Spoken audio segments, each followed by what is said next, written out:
नमस्कार। आज school of performing arts IPS academy में आचार्य भरत मुनि संस्मरण दिवस पर होने वाले सहयोगात्मक व्याख्यान समारोह में मैं मृदुला मुले स्कूल ऑफ फाइन आर्ट्स से आप सभी का हर्षोल्लास के साथ स्वागत अभिनंदन करती हूँ।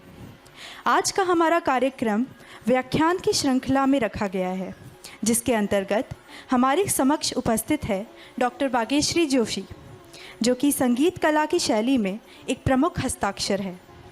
आज के हमारे इस व्याख्यान का विषय समग्र कलाओं में आचार्य भरत मुनि की प्रासंगिकता का है। अब मैं doctor Bhagyashree Joshi ma'am, school of performing arts के प्रमुख सारंग सर एवं स्कूल ऑफ फाइन आर्ट्स की आदरणीय मानसी मैम को द्विप्रजनन के लिए आमंत्रित करती हूँ एवं Priyanka Dubey, school of performing arts से अनुरोध करती हूँ कि वे आए और सरस्वती वंदना की प्रस्तुति दें। या कुन्देन्दु तुषारहार धवला या शुभ्रवस्तावृता या वीणा वरदण्डमण्डितकरा या श्वेतपद्मासना या ब्रह्माच्युत शङ्कर प्रभृतिभिः दैवै सदा वन्दिता सा मां पातु सरस्वती भगवती निःशेषजाड्यापहा निःशेषजाड्यापहा। अब मैं स्कूल ऑफ परफॉर्मिंग आर्ट्स के डांस डिपार्टमेंट की छात्राओं को मंच पर उनकी प्रस्तुति देने हेतु आमंत्रित करना चाहूँगी। नाट्यशास्त्र के रचयिता आचार्य भरत मुनि ने अपने नाट्यशास्त्र की शुरुआत ब्रह्मा जी से मानी है, क्योंकि भगवान शंकर ने ब्रह्मा जी को व उन्होंने अन्य मुनियों को नाट्यशास्त्र का उपदेश दिया। आचार्य भरत मुनि का नाट्यशास्त्र कला विद्या का आधारभूत ग्रंथ माना जाता है। उनका नाट्यशास्त्र केवल एक ग्रंथ ही नहीं, बल्कि जीवन पर्यंत चलने वाली एक परंपरा है। इस रचना ने भारतीय कला और संस्कृति को एक नए आयाम पर पहुंचाया है। ऐसे भगवान शंकर के अनुयायी आचार्य भरत मुनि को हमारा शत शत नमन है।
सारे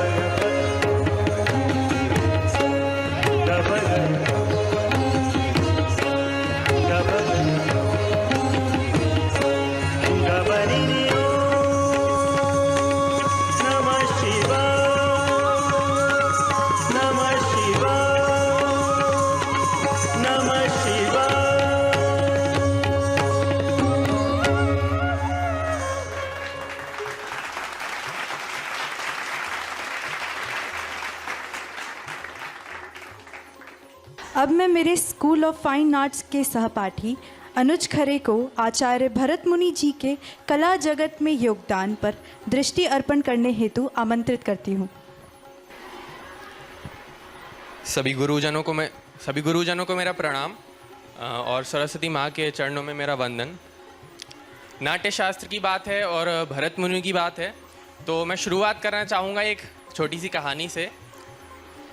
ये उस समय की बात है जब द्वापर से त्रेता युग आया और मानव की बुद्धि में और विवेक में कुछ परिवर्तन आया।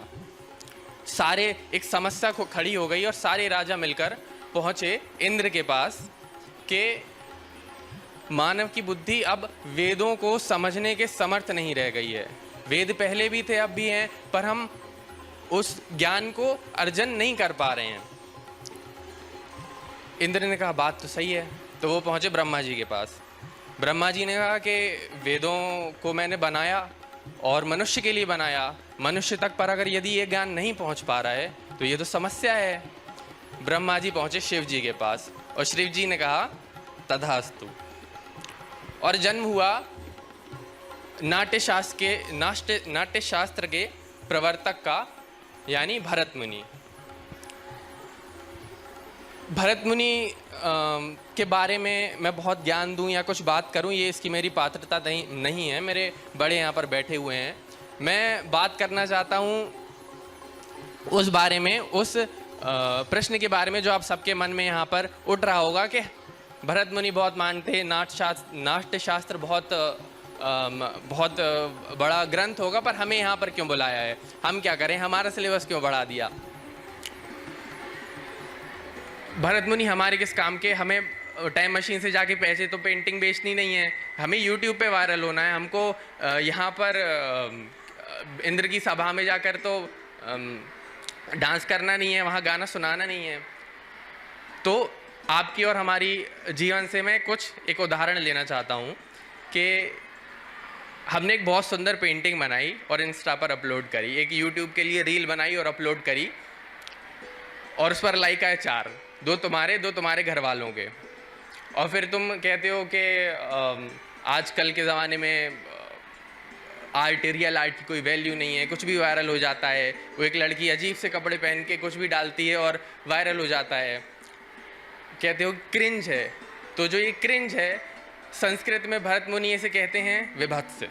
और तुम जितने दोस्त को जो रील शेयर करते हो और कहते हो कि मज़ा आ गया भाई, क्या क्रेजी बात बोल दी, उसे भरत मुनि नाट्य शास्त्र में कहते हैं हास्य रस। और रात के 3 बजे तुम किसी को याद करते हो और एक गाना आता है और तुम्हें बहुत मज़ा आ जाता है सुन के कि मेरे हृदय की बिल्कुल पीड़ा व्यक्त हो गई। भरत मुनि इसे कहते हैं सौंदर्य रस। भरत मुनि हमारे ही काम के हैं। और ये लोग जो वायरल होते हैं, मैं ये नहीं कह रहा कि ये लोग जानते हैं कि नाट्य शास्त्र क्या होता है, इनने रस सिद्धांत को समझ लिया है, पर ये अनजाने में वो कर रहे हैं जो सीखना हमारा धर्म है। बस अंतर इतना है कि जब भरत मुनि नाट्य शास्त्र समझाते हैं तो वो सारा ज्ञान के दर्शकों के मन के भावों को कैसे मुट्ठी में बांधा जाए, जब ये विज्ञान समझाते हैं, साथ में ये भी समझाते हैं कि यही नाट्य शास्त्र भोगी को भोग तक ले जा सकता है और ज्ञानी को मोक्ष तक ले जा सकता है। जब माइकल एंजेलो ने सिस्टीन चैपल पे क्रिएशन ऑफ एडम पेंट की होगी, उसमें भी रस सिद्धांत था, पर उसमें भक्ति भाव था। और जब राजा रवि वर्मा ने और लियोनार्डो दा विंची ने मोनालिसा और शकुंतला की रचना की होगी, उसमें भी रस है, रस सिद्धांत है। और वैन गो की स्टारी नाइट्स अगर तुम कभी देख पाओ, उसका रस देख पाओ, तो पल के ना झपका पाओ उनमें। और आज के जो इन्फ्लुएंसर्स जो कहते हैं कि हम आर्टिस्ट हैं, अंतर इतना है कि वो लोग तुम्हें कुछ बेचना नहीं चाहते थे, तुम्हारी अटेंशन लेके तुम्हें कुछ बेचना नहीं चाहते थे। भरत मुनि आगे तुमसे नाट्य शास्त्र समझा के ये नहीं कहेंगे कि मेरा चैनल सब्सक्राइब कर दो। सत्य, सौंदर्य और शिव का अनुसरण करके जो कला बनाई जाती है, तो उसका परिणाम ये होता है कि हज़ारों साल पहले जो ऋषि कुछ अपनी किताब में लिख कर चले गए, हम आज भी उस बारे में बैठकर चर्चा कर रहे हैं। तो ऐसे भरत मुनि को मेरा प्रणाम और मेरी वाणी को विराम। धन्यवाद।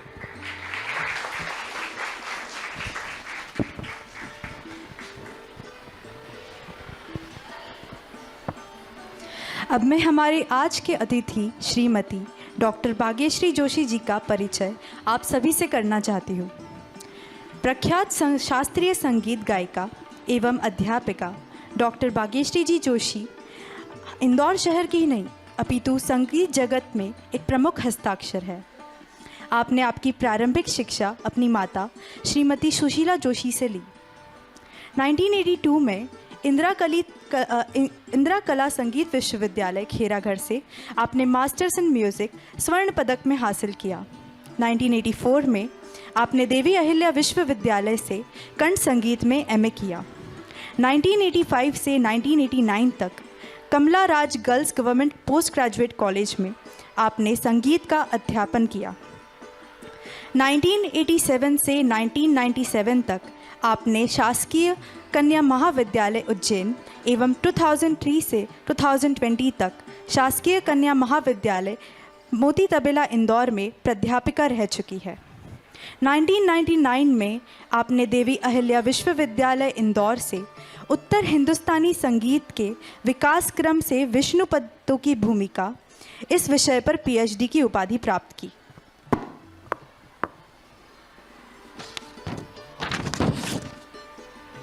संगीत की प्रारंभिक शिक्षा अपनी माता श्रीमती सुशीला जोशी से के पश्चात संगीत महाविद्यालय इंदौर एवं कन्या महाविद्यालय मोती तबेला इंदौर से प्राप्त की। इंदिरा संगीत कला विश्वविद्यालय खेरागढ़ के भूतपूर्व कुलपति श्री पीएन चिंसोड़े एवं ग्वालियर के बाला साहेब पूछवाले का भी मार्गदर्शन प्राप्त हुआ। आपके कई शोध पत्र प्रकाशित हुए हैं। मुंबई महाविद्यापीठ, एसएनडीटी विद्यापीठ मुंबई, नागपुर विश्वविद्यालय, माराठवाड़ा यूनिवर्सिटी औरंगाबाद, इंदिरा संगीत कला विश्वविद्यालय खेरागढ़, गुरु घासीदास विश्वविद्यालय बिलासपुर, अमरावती विद्यापीठ, पीटी रविशंकर शुक्ला यूनिवर्सिटी रायपुर एवं अन्य विद्यालयों में आप विषय विशेषज्ञ रही है। पीएचडी हेतु कई छात्र छात्राओं का मार्गदर्शन एवं निर्देशन आपने किया है।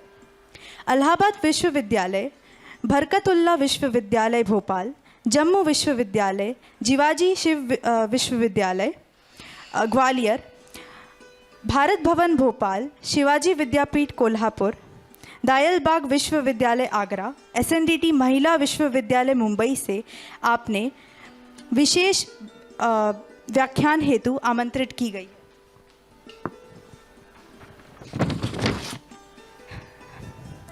इस समय आप संप्रति पुस्तक लेखन का काम कर रही है। ऐसे व्यक्तित्व आज हमारे समक्ष मौजूद है। अब मैं मैडम से अनुरोध करूंगी कि वे आए और अपना व्याख्यान आरंभ करें। मैं आप सभी से अनुरोध करूंगी कि मैम का करतल ध्वनि से स्वागत करें।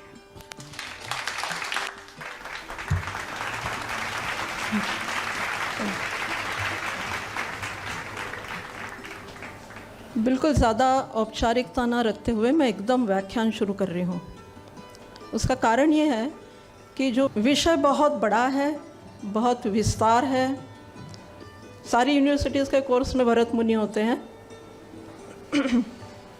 सारे प्रोफेसर पढ़ाते हैं भरत मुनि। 2-4 किताबें होती हैं लाइब्रेरी में, उसको देख लेते हैं, थोड़ा सा रेफरेंस इधर उधर से लेके और इतिश्री भरत मुनि समाप्त। इतना छोटा है क्या? नहीं है। मुझे मैडम ने बताया कि यहाँ पे फाइन आर्ट्स के छात्र भी हैं। जितनी फाइन आर्ट्स हमारे यहाँ हैं, फिर चाहे वो संगीत हो, फिर संगीत में भी वो इंस्ट्रूमेंटल म्यूज़िक हो, चाहे वोकल हो, चाहे डांस हो, ड्राइंग पेंटिंग हो या स्कल्पचर हो, और भी जो जो कुछ होता होगा, उन सारी ललित कलाओं के लिए, और ड्रामा साथ में, इन सब के लिए भरत मुनि के नाट्यशास्त्र को पढ़ना बेहद ज़रूरी है। लोग पढ़ते नहीं हैं, ये भी आपको बताती हूँ। जो मैंने पहले बोला कि 3-4 किताबें रेफ़र करके और उसमें से भरत मुनि पढ़ लेते हैं लोग, पर भरत मुनि को पढ़ना 3-4 किताबों तक सीमित नहीं है ना। 36 चैप्टर जिसमें है, उसको आप 2-3 किताबों के सहारे यदि पढ़ें तो क्या आप उसके साथ न्याय कर पाएंगे? उसको पढ़ना बेहद ज़रूरी है। एक परेशानी ये खड़ी होती है कि वो तो संस्कृत में है, कैसे पढ़ेंगे? पर उसके बहुत से ट्रांसलेशन हो चुके और भारत की करीब सभी भाषाओं में, हिंदी, मराठी, अंग्रेज़ी, गुजराती, तमिल, जितनी भी हमारे यहाँ की भाषा है, यहाँ तक कि कुछ प्रादेशिक भाषाओं तक में नाट्यशास्त्र का अनुवाद हो चुका है। और वो अनुवाद ऐसा है कि ऊपर बराबर हिंदी संस्कृत श्लोक दिया गया है और नीचे उसका अर्थ बताया गया है, तो आपको समझने में बहुत आसानी है। इसलिए हमको संस्कृत नहीं समझता ये कारण बताना अपने आप में ठीक नहीं। ज़रूरत है आपको बहुत सारी किताबें देखने की। एक विडंबना यह है कि मध्य प्रदेश के किसी भी यूनिवर्सिटी में या किसी कॉलेजेस में भरत मुनि के बारे में उतनी किताबें उपलब्ध नहीं हैं। ये बात मैं मानती हूँ, सच है ये, क्योंकि मैं 35-36 साल पढ़ा चुकी हूँ, तो मुझे पता है कि कौन से कॉलेज में, यूनिवर्सिटीज़ में कितनी किताबें हैं। नहीं है, इतनी किताबें नहीं हैं जितनी आप मध्य प्रदेश के बाहर जाएंगे। आप यदि MS यूनिवर्सिटी जाए, बड़ौदा जाए, बड़ौदा प्राच्य मंदिर, ओरिएंटल इंस्टीट्यूट जो है बड़ौदा का, वहाँ आप जाएँ, या फिर आप तंजावुर जाएँ, चेन्नई जाएँ आप, या मुंबई विद्यापीठ आप जाएँ, या भांडारकर इंस्टीट्यूट आप पुणे में जाएँ, तो आपको जितनी किताबें, आप गुरु नानक विश्वविद्यालय अमृतसर में भी आप जाएंगे तो आपको भरत मुनि पर एक पूरा बिल्डिंग भरा हुआ है। कमरा नहीं, रूम नहीं, बिल्डिंग, इतनी किताबें मौजूद है। अब क्यों इतना ज़रूरी है ये पढ़ना? इतनी किताबें क्यों इकट्ठी की गई होगी लाइब्रेरी में सारी यूनिवर्सिटीज़ की? चूँकि नाट्य शास्त्र है तो इसका सीधा मतलब ये है कि ये नाटक से संबंधित ग्रंथ है। जो लोग ड्रामा की पढ़ाई करते हैं, जो लोग थिएटर में हैं, उन लोगों को पढ़ना चाहिए। म्यूज़िक और पेंटिंग और ड्राइंग और इन लोगों को पढ़ने की क्या ज़रूरत है? जब नाम से स्पष्ट है कि नाट्य शास्त्र है, नाटक कैसा खेला जाए, नाटक कैसा लिखा जाए, नाटक कैसा डायरेक्ट किया जाए, नाटक में क्या होना चाहिए, क्या नहीं होना चाहिए, इन सारी बातों का जिक्र जिसमें किया गया है, वो नाट्य शास्त्र संगीत और पेंटिंग के विद्यार्थियों को पढ़ने की क्या ज़रूरत है? मूल प्रश्न तो यही है। उसका उत्तर खुद भरत मुनि ने नाट्यशास्त्र में बिल्कुल जहाँ से शुरुआत है वहीं से दे दिया है।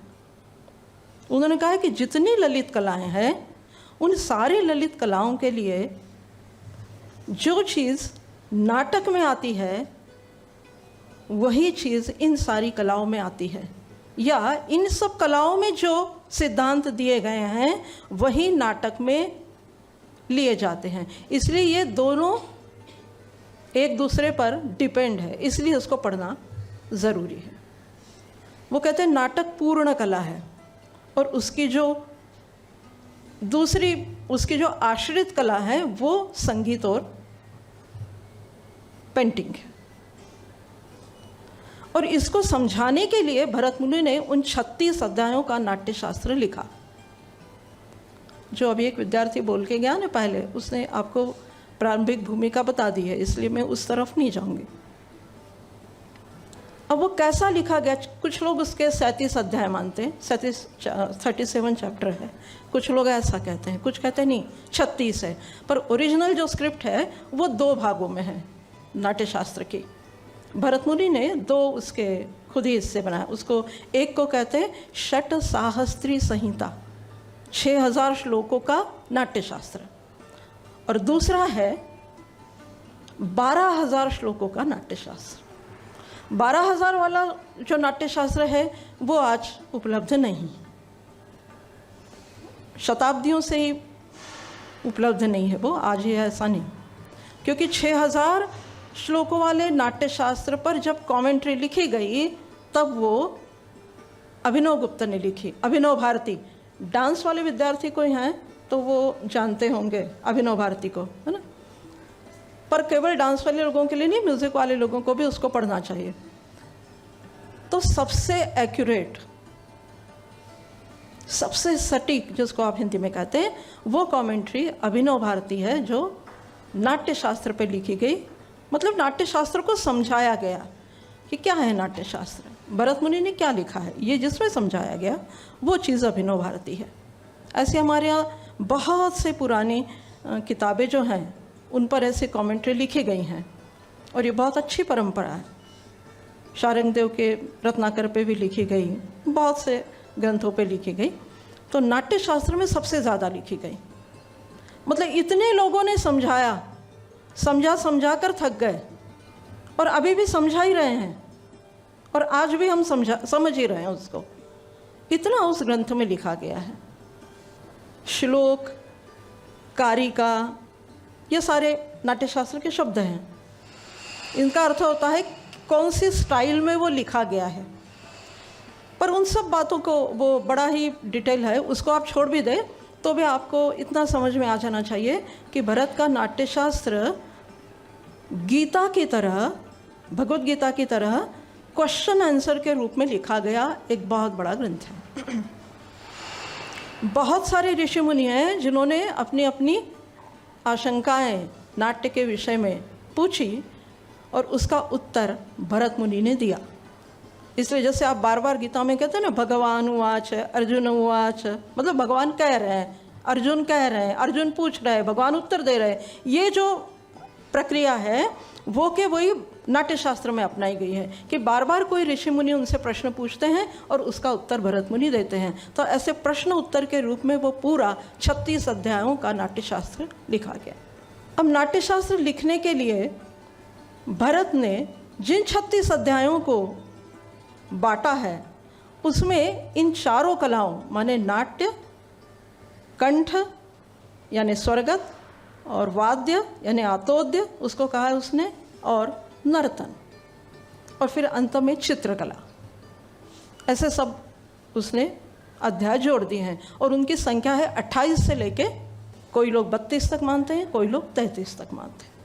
मतलब 28वें अध्याय से लेकर 33वें चैप्टर तक पूरा विवेचन, पूरा वर्णन इन विषयों से संबंधित है, और अन्य सब में नाटक है। नाटक के लिए जितना ज़रूरी चित्र है, नाटक के लिए जितना ज़रूरी संगीत है, बस उतनी ही चर्चा भरत मुनि ने नाट्यशास्त्र में की है। पर देखिए आप, वो अपने आप में इतनी ज़्यादा है कि हम लोग आजकल भरत मुनि के नाट्यशास्त्र को सबसे प्रमुख आधार ग्रंथ मानते हैं, और जबकि भरत मुनि बार बार कह रहे हैं कि मेरा इन विषयों से उतना संबंध नहीं है, मेरा संबंध केवल नाटक से है। देखिए व्यक्ति धरातल से नीचे की ओर कैसे जाता है, रसातल में हम कैसे जाते हैं। भरत मुनि कह रहे हैं कि मैंने इतना ही लिखा है, ये मेरा विषय नहीं, संगीत मेरा विषय नहीं, नर्तन मेरा विषय नहीं, चित्र मेरा विषय नहीं, केवल नाटक के लिए जितना ज़रूरी है उतना ही मैंने इसमें लिखा है। इसलिए संगीतज्ञ या चित्रकार लोग ये अपेक्षा ना रखें इस ग्रंथ से कि उनमें इसमें कुछ भारी मात्रा में मटेरियल मिलने वाला है, बिल्कुल नहीं। ये केवल नाटक का ग्रंथ है। पर नाटक के लिए जितना ज़रूरी चित्र है, नाटक के लिए जितना संगीत ज़रूरी है, नाटक के लिए जितना नृत्य ज़रूरी है, उतना ही मैंने लिखा है। और आज हम ऐसी स्थिति में आ गए कि हमको वही बहुत लग रहा है कि अरे बाप रे, नाट्यशास्त्र का संगीत अध्याय पढ़ना, अरे बहुत ही मुश्किल है। और वाकई मुश्किल है। 38 साल से तो मैंने पढ़ा, जब से नौकरी शुरू की, अभी भी समझ में नहीं आया।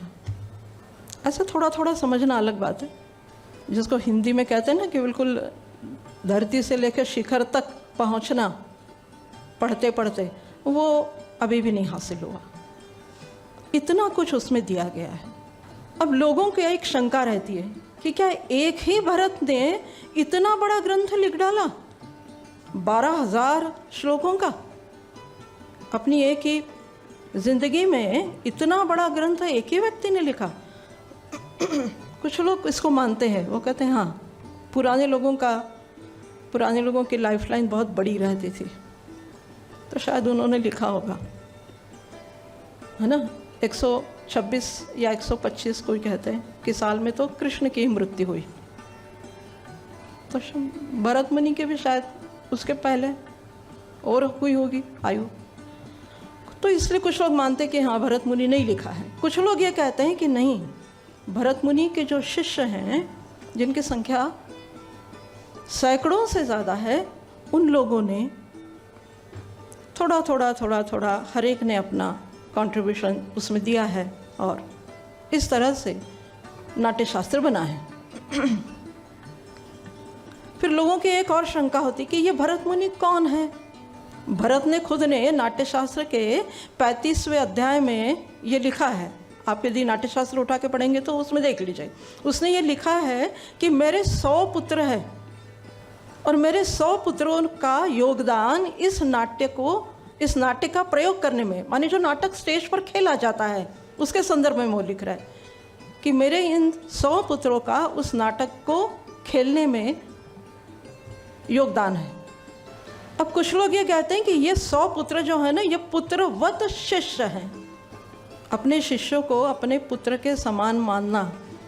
आपने देखा होगा ना आजकल पीएचडी के विद्यार्थी जो होते हैं और जो उनके गाइड होते हैं, मतलब आजकल के भरत मुनि, वो सब काम करवाते हैं उनसे। जो विद्यार्थी आता है, ये वस्तुस्थिति है, मैं खुद भी उससे गई हूँ, पर मैंने चूँकि भरत मुनि को पढ़ा था इसलिए मैंने वैसा नहीं किया। पानी भर दो, घर की सब्जी ला दो, ये फलाना एक थोड़ा जूनियर है क्लास का, इसको ज़रा सिखा दो। एक बेटे को जो काम उसके पिताजी कहेंगे वो सारे काम वो पुत्रवत शिष्य करता रहता है और ये परंपरा आज भी चालू है।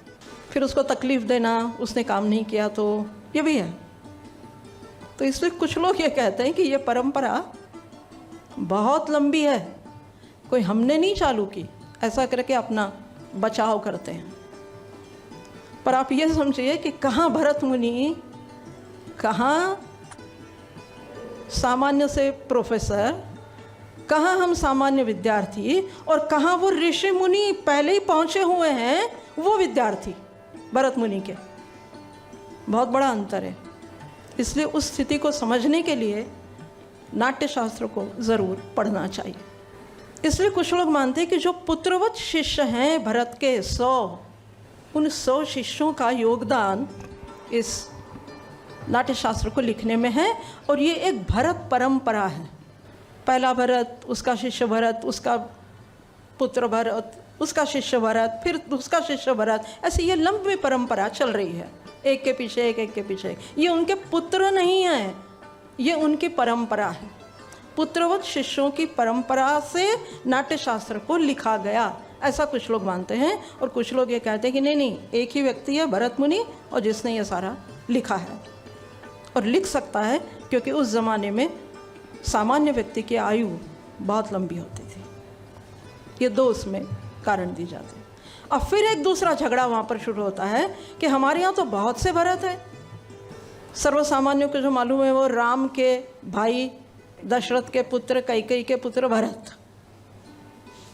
है ना, एक तो वो है। दूसरे भरत कौन से हैं? दुष्यंत शकुंतला, जिनके नाम पर हमारे देश का नाम पड़ गया। हाँ, वो दुष्यंत शकुंतला के पुत्र भरत। आपने उसका फोटो कहीं देखा भी होगा कि एक शेर होता है और उसके जबड़े में वो भरत छोटा सा जो है वो हाथ ऐसे डाले रहता है और उसकी माँ सामने से उसको देखती रहती है। वो चित्र आपने देखा। उसी के नाम पर ये भरतखंड, भरतवर्षे, जम्बू द्वीपे, जो कुछ नाम भारतवर्ष, वो सब वहीं से, उसी भरत से है। तो एक दुष्यंत शकुंतला के पुत्र भरत। और तीसरे जो हैं वो जयंत तीर्थंकर जो है ऋषभदेव, उनके एक पुत्र है, वो भी भरत है। और एक और भरत है जिसको कहा जाता है जड़ भरत।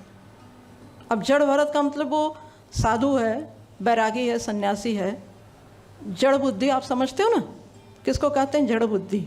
वो वहीं से निकली है जड़ बुद्धि, बिल्कुल जड़ मंठ जिसको आप कहते हैं। वहाँ से वो कैसे बैरागी बना और कैसे बुद्धिमान बना, उसकी वो कहानी है। तो वो वीतरागी जिसको शब्द कहा गया है वो भरत। ऐसे 4-5 प्रकार के भरत हमारे यहाँ मिलते हैं, पर उनमें से ये भरत वो नहीं है। नाट्यशास्त्र लिखने वाला भरत इनमें से एक भी नहीं है। अब कुछ लोग भरत को महर्षि भरत कहते हैं, कोई भरत मुनि कहते हैं, कोई देवर्षि भरत कहते हैं, कोई नाट्यकर्ता भरत कहते हैं, अलग अलग नामों से उनको पुकारते हैं। पर मूल शब्द जो है वो है महर्षि भरत, देवर्षि नहीं है। देवर्षि हमारे यहाँ एक ही है, कौन? नारद मुनि, जिनका क्या काम है वो भी आपको पता है ना।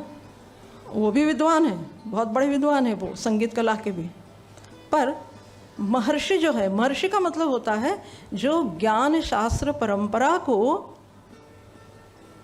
उठाकर चलता है, उसको कहते हैं महर्षि।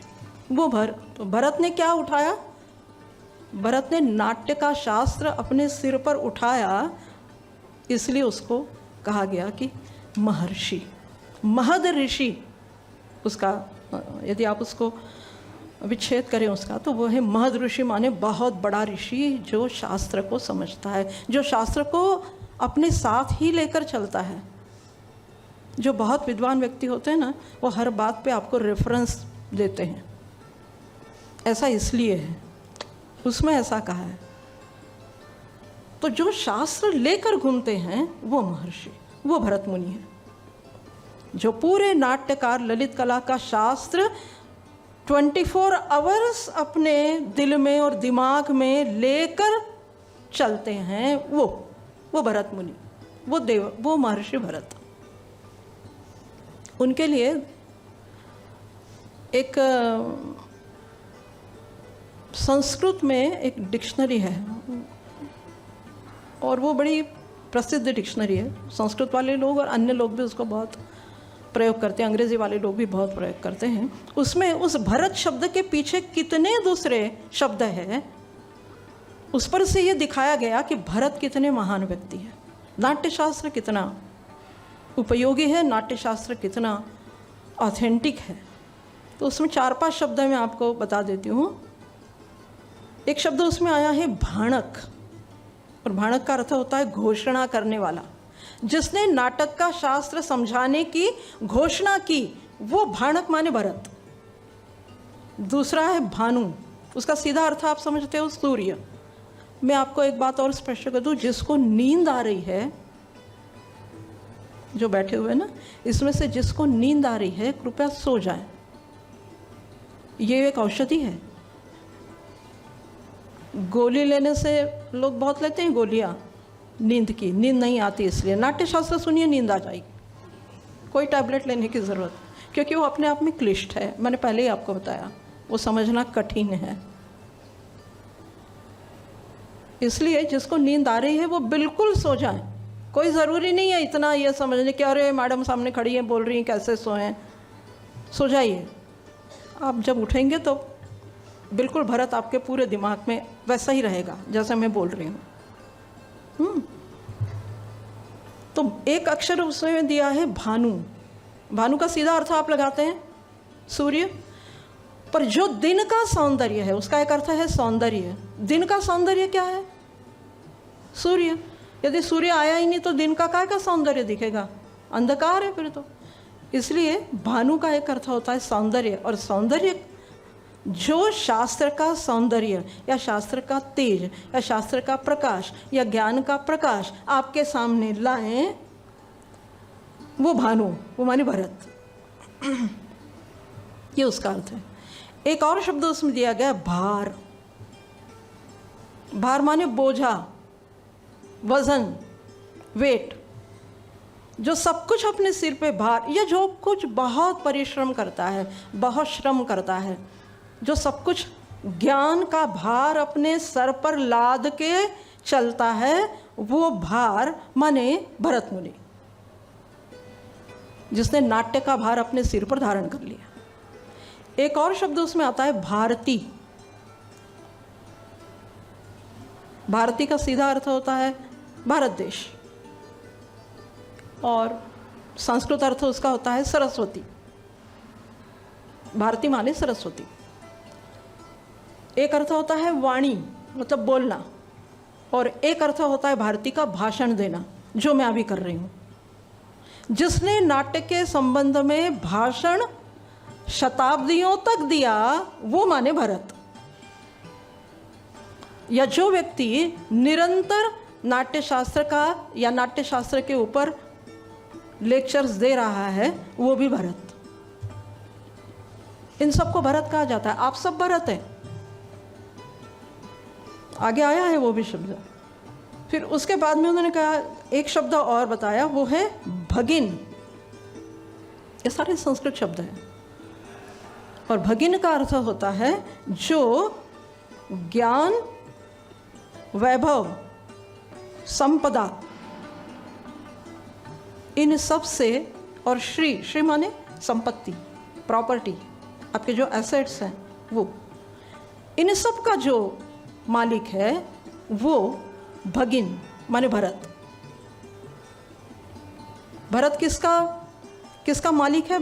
भरत नाट्य का, गायन का, वादन का, नर्तन का, चित्रकला का, वास्तुकला का, शिल्पकला का, मूर्ति कला का, इन सब से जो अमीर है, ये सारी चीज़ें जिसके पास है, मतलब इन सारी चीज़ों का ज्ञान जिसके पास है, वो भगिन माने वो भरत। ये भरत शब्द की व्याख्या है। अब ऐसे भरत ने इतना बड़ा नाट्यशास्त्र लिखा। अब उनमें से केवल संगीत, टाइम आप बता देना, मैं स्टॉप कर दूंगी। अब इनमें बहुत से अध्याय हैं, मैं केवल उसके नाम पढ़ देती हूँ, उससे आपका कोई संबंध नहीं है। हमको जो पढ़ना है वो केवल 6 ही अध्याय हैं। उनमें से एक चित्रकला का है, पर चित्रकला वाले लोगों को नाट्यशास्त्र, इसलिए वो एक अध्याय तो छोड़िए जिसमें उसने चित्र दिया है। एक प्रेक्षागृह लक्षण करके उसका अध्याय है, 6वां अध्याय शायद। तो प्रेक्षागृह लक्षण चित्रकला और पेंटिंग वाले जो लोग हैं उनके लिए पढ़ना बहुत ज़रूरी है। नाट्यगृह कैसा होना चाहिए, कौन सी ज़मीन पे होना चाहिए, कैसे नपती करनी है उसकी, स्टेज कैसा होना चाहिए, स्टेज और दर्शक दीर्घा में डिस्टेंस कितना होना चाहिए, उसका शेप कैसा होना चाहिए, क्या वो पूरा चौरस होना चाहिए या ट्रायंगल शेप में होना चाहिए या सेमी सर्कल में होना चाहिए, ये सब चीज़ें उसमें, मतलब आर्किटेक्चर की दृष्टि से सब कुछ उसमें है। उसका एकॉस्टिक कैसे होना चाहिए, क्या उसमें प्रतिध्वनि होना चाहिए, इको होना चाहिए या नहीं होना चाहिए, और यदि होना चाहिए तो उसकी व्यवस्था कहाँ होनी चाहिए कि वो आप स्विच खोल दो तो इको होने लगेगा। और उसके बाद उसका जो इंटीरियर है, उस इंटीरियर के लिए भरत ने जिन चित्र की व्यवस्था वहाँ की, अब उस ज़माने में तो केवल चित्र ही था और तो कुछ था नहीं। सिंथेटिक जो आजकल डेकोरेशन होता है वो तो उस समय था नहीं। तो उन सारी चीज़ों का उल्लेख उस प्रेक्षागृह लक्षण में है, वो ड्राइंग पेंटिंग वालों को ज़रूर पढ़ना चाहिए। उसने कहा कि जितनी नाट्यगृह की दीवारें हैं वो खुली का अर्थ यहाँ पे खुला नहीं होता, खुली का अर्थ यहाँ पे ये होता है कि प्लेन नहीं होनी चाहिए, उसमें कुछ तो भी हम भी करते हैं, ये किया ही हुआ है पीछे। तो इन सब का मूल कहाँ है, वो नाट्यशास्त्र में है। या आप जो कुछ यहाँ सब कर रहे हैं इसके पीछे नाट्यशास्त्र है, ये देख देख के ही आगे सब चला है। इसलिए वो प्रेक्षागृह लक्षण ड्राइंग पेंटिंग वालों को ज़रूर पढ़ना चाहिए, उनको बहुत सी नई चीज़ें उसमें मिलेंगी। और बाकी के जो 6 अध्याय हैं वो संगीत के लिए हैं। उसमें से पहले अध्याय जो है, मतलब 28वां जो अध्याय है, उसमें पूरा स्वर शास्त्र है। इसमें आपके वादी, समाधि, जाति, गीति, सप्तगीत, ध्रुवा गीत, पता नहीं दुनिया भर के उसमें गीत है। नाटक शुरू हो तब कौन सा गीत, नाटक ख़त्म हो तब कौन सा गीत, जब कोई पात्र प्रवेश करे तब कौन सा गीत, जब वो स्टेज पर से जाएं तो कौन सा गीत, जब पर्दा गिर जाए तो कौन सा गीत, जब पर्दा ओपन हो जाए तो कौन सा गीत। इतना डिटेल है उसमें। आज तो हमारे यहाँ ये कुछ होता नहीं है, थोड़ा थोड़ा होता है, ज़्यादा नहीं है। यहाँ तक कि नारियल कैसे फोड़ा जाए नाटक शुरू होने के पहले, आज भी पढ़ते हैं। मुझे पता नहीं हिंदी प्ले में होता है कि नहीं, पर मराठी, गुजराती, पारसी और बांग्ला थिएटर जो है उसमें आज भी भरत के कहे अनुसार ही वो स्टेज की पूजा होती है, और स्टेज की पूजा होने के बाद ही वो प्ले शुरू होता है, तब तक नहीं होता। और वो नारियल फोड़ा जाता है, तो वो नारियल कैसे फोड़ना ये भी दिया है उसमें, कि ऐसा नहीं कि आप कहीं से भी पकड़ लो और फिर आपकी उंगली आ जाए उसमें, ये तक उसमें दिया गया है। बहुत ज़्यादा डिटेल, नाट्यशास्त्र का महत्व ही इसीलिए है। उसके बाद में एक उसने वादित्र करके, या उसमें 3 शब्द आते हैं, वादित्र, आतोद्य, आतोद्य विधान और तौर्यत्रिक। भरत के नाट्यशास्त्र में बहुत ऐसे शब्द हैं जो वास्तव में संस्कृत के ग्रंथों में है ही नहीं। ये भी उसकी एक विशेषता है कि ऐसे इतने सारे शब्द हैं जो किन्हीं संस्कृत, प्राचीन संस्कृत ग्रंथों में नहीं है, वेदों में भी नहीं है, पर नाट्यशास्त्र में आए हैं। ये जो मैं शब्द बोल रही हूँ आपको, ये कुशीलव, कुतप, है ना, चारी, ये सारे शब्द, अलात प्रतीतम, ये जो सब शब्द हैं ये भरत के नाट्यशास्त्र में आए हैं, और इनके सबके अपने अपने अर्थ हैं अलग अलग। कुशीलव, अब हमारे अभी आपको तुरंत अभी का उदाहरण, ताज़ा उदाहरण बता दूँ। मध्य प्रदेश लोक सेवा आयोग की परीक्षा हुई और उसमें एक प्रश्न पूछा गया संगीत का, और कहा गया कि ऑप्शन दिए थे नीचे 3-4, और कहा था कि ये शब्द कहाँ, इन शब्दों का अर्थ क्या है, ये कहाँ से लिए गए हैं। उसमें भरत मुनि के नाट्यशास्त्र के शब्द दिए गए थे। उसमें एक शब्द था कुशीलव और दूसरा शब्द था कुतप, और ऊपर लिखा था कि ये किसका शब्द है। मैक्सिमम स्टूडेंट्स ने उसका उत्तर लिखा कि ऑर्केस्ट्रा जो है उसको कुतप कहते हैं।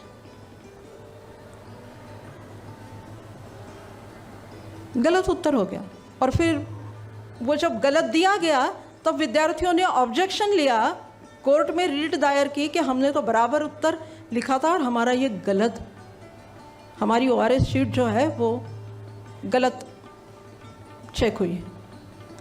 पर प्रश्न उनको ये नहीं समझ में आया कि ऊपर पूछा जा रहा है कि ये शब्द किसके हैं।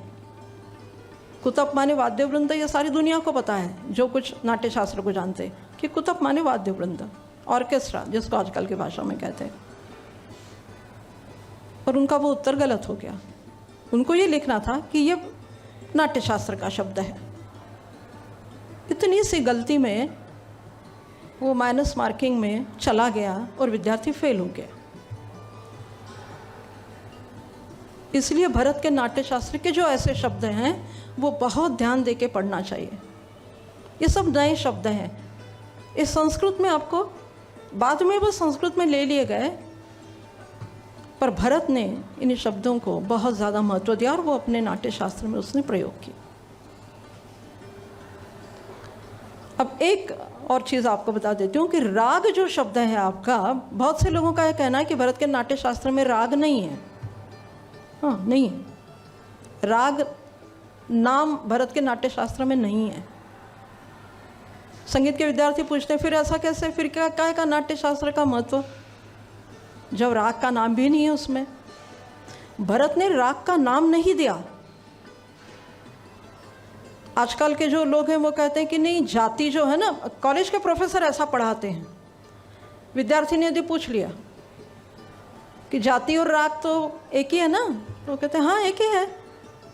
जाति के जो गुण है ना वही राग पर लागू होते हैं, या जाति के गुण जो है ना वो माने ही राग।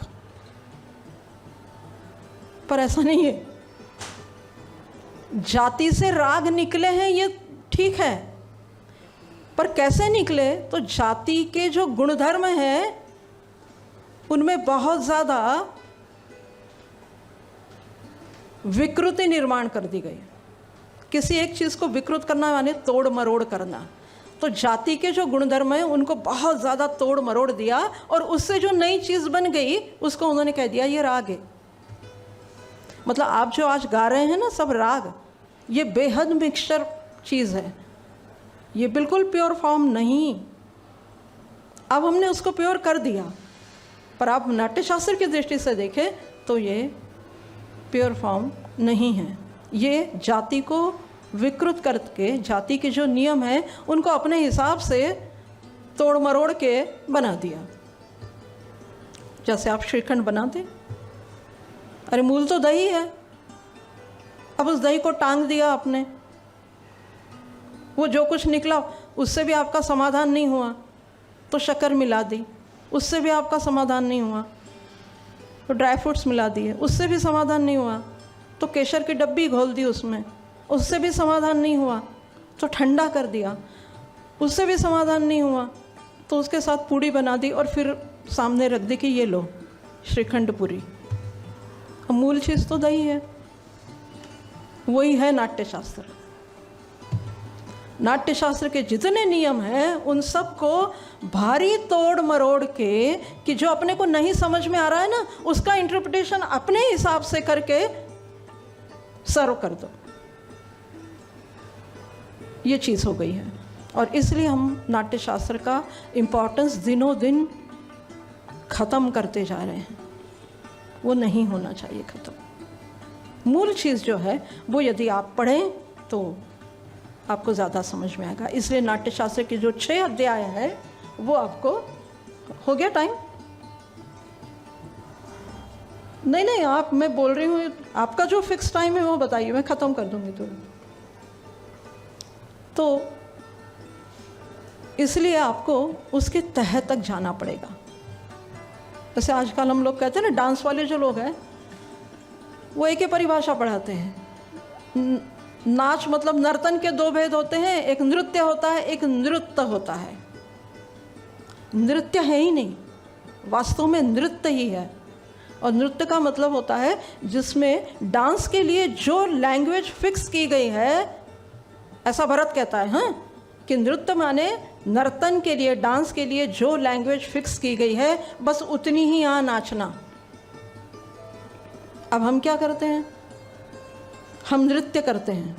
नृत्य माने जब नृत्य में अभिनय आता है, मतलब नाटक को डिस्टर्ब करके उसका जो संवाद या अभिनय वाला पक्ष है वो तोड़कर जब नृत्य में डाला जाता है तब वो नृत्य होता है, ऐसा भरत मुनि कहते हैं। और आज आप क्या करते हैं? जब तक अभिनय नहीं होता, जब तक ठुमरी नहीं नाची जाती, जब तक कोई पद नहीं नाचा जाता, तब तक लोगों को लगता है हाँ डांस हुआ, गाना तो था ही नहीं, केवल वो तत तत वत तत चल रहा था। है ना, ऐसा ही है ना, ऐसी व्याख्या करते हैं ना आप, ये गलत है। हर एक की लैंग्वेज फिक्स है, उसी लैंग्वेज का प्रयोग आपको करना है। भरत ने कहा नाटक में 7 भाषा का प्रयोग, 7 भाषाओं का प्रयोग होता है। और कौन सी भाषा का, मतलब एक नाटक है वो सुबह संस्कृत में हो रहा है, दोपहर में तमिल में हो रहा है, शाम को मराठी में हो रहा है और लेट नाइट बांग्ला में हो रहा है, ऐसा फिक्स है। एक ही नाटक, वही नाटक अलग अलग भाषा में अलग अलग समय में होता है। आपके जो राग फलाने समय में राग गाना चाहिए ऐसा है ना, ये राग दोपहर में गाओ, ये राग शाम में गाओ। साउथ में नहीं है ऐसा, कर्नाटक संगीत में नहीं है, टाइम थ्योरी है ही नहीं वहाँ, पर हिंदुस्तानी संगीत में है। वो भरत के नाट्यशास्त्र से आई है। कौन सा नाटक किस समय करना और कौन से रस का नाटक किस प्रहर में करना, ये तक भरत ने लिखा है। करुण रस है कब करना, शांत रस है कब करना, विभत्स है कब करना, हास्य रस है कब करना, ये सब लिखा हुआ है। और वहीं से ये सारा अन्य ललित कलाओं में आया है। एक और बात भरत ने कही, उसने कहा कि ये ज़रूरी नहीं है कि जो व्यक्ति नाटक में अभिनय करता है उसको संगीत का ज्ञान ना हो, या जो संगीत में है उसको नाटक का ज्ञान नहीं। ये सारी ललित कलाएं एक दूसरे से जुड़ी हुई है, इसलिए उस ज़माने में, भरत के ज़माने में गुरुकुल में जब गांधर्व वेद की परीक्षा नहीं, माफ़ कीजिए, गांधर्व वेद की शिक्षा दी जाती थी। गांधर्व वेद माने ललित कला।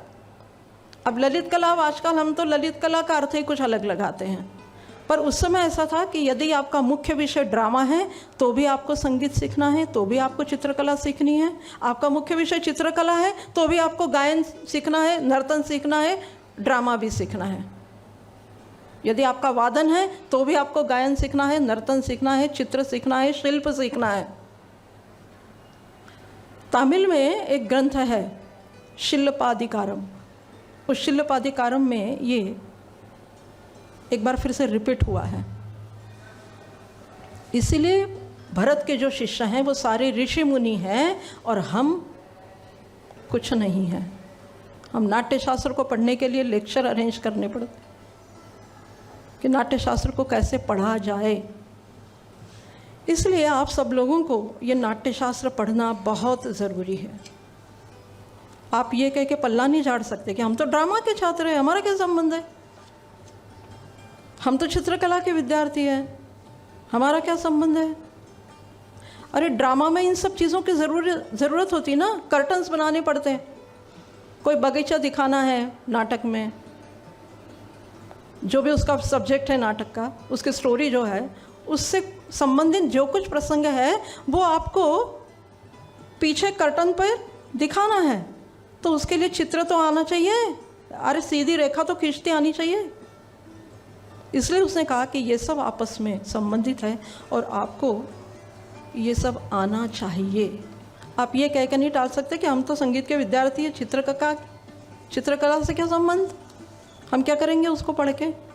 या आप सब यहाँ जो बैठे हैं, मुझे बड़ा अच्छा लगा कि आपने सबको एकत्रित करके यहाँ बिठा दिया, समझे ना समझे, है ना।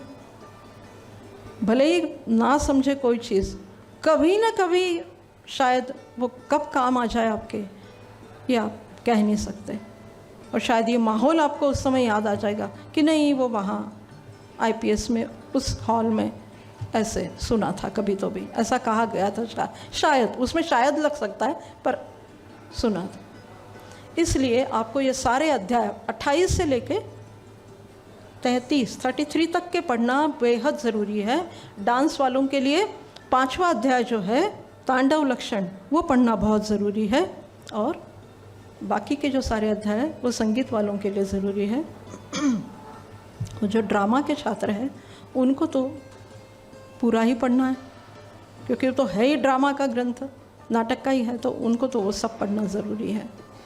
भरत का नाट्य शास्त्र पढ़ के आप बहुत सी चीज़ें जान सकते हैं। केवल एक विषय आपका है इसलिए उसको जानना ऐसा नहीं होता है। यदि नाट्य शास्त्र पढ़ लिया आपने तो आपने बहुत कुछ जान लिया, ऐसे कहते हैं।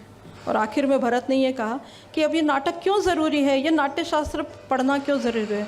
तो उसने, वो हमारे यहाँ रहता है ना, संस्कृत के वो धार्मिक ग्रंथ जो रहते हैं उनमें लास्ट में लिखा रहता है कि ये ग्रंथ पढ़ा, ये कहानी पढ़ी तो आपको ये फल मिलेगा।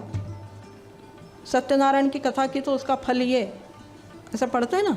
वैसे भरत मुनि ने कहा कि यदि आप नाट्यशास्त्र पढ़ते हैं तो आपको फल जो मिलने वाला है वो आपकी बुद्धिमत्ता को वृद्धि करने वाला, यानी आपकी बुद्धि को बढ़ाने वाला, आपकी दृष्टि को जो वाइड कर दे, जो व्यापक कर दे आपकी दृष्टि को, आपका दृष्टिकोण जो व्यापक कर दे, वो हो सकता है।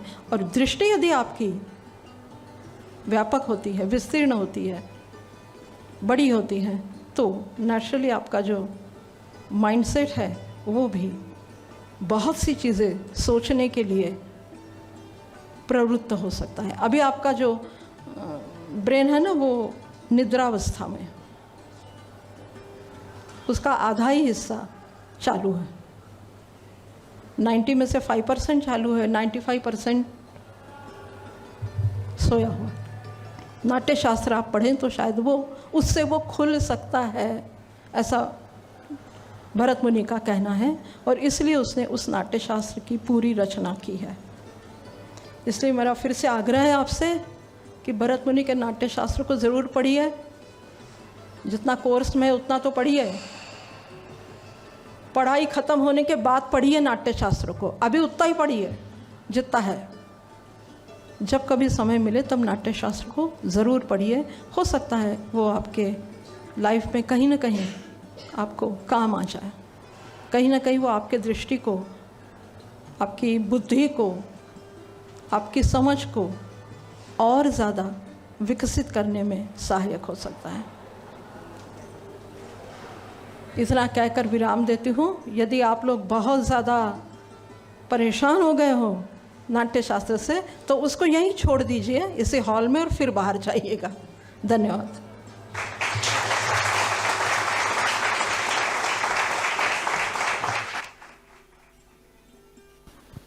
अब मैं स्कूल ऑफ परफॉर्मिंग आर्ट्स से कपिल सर और स्कूल ऑफ फाइन आर्ट्स से मानसी मैम को मंच पर बुलाना चाहूँगी ताकि वे भाग्यश्री मैम का सम्मान करें स्मृति चिन्ह से।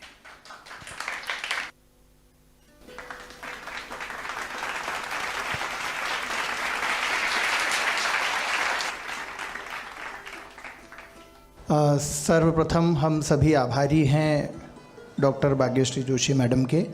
इसके पहले भी उन्होंने IPS कॉलेज में परफॉर्मिंग आर्ट में लेक्चर हॉल में हमारा ज्ञानवर्धन किया। आज जो प्रसंग था भरत मुनि संस्मरण दिवस, तो यहाँ पर हमारे परफॉर्मिंग आर्ट के साथ साथ फाइन आर्ट के भी बहुत सारे स्टूडेंट्स हैं जिनको भरत के नाट्यशास्त्र पर इतना व्यापक ज्ञान मिल सका। हम आशा करते हैं कि भविष्य में भी जब कभी हमको इस तरह की आवश्यकता लगेगी तो मैडम हमारे बीच उपस्थित होकर हमको आशीर्वाद प्रदान करेंगी। मैं आप सभी लोगों का आभारी हूँ, आप यहाँ पधारे, आपका बहुत बहुत धन्यवाद।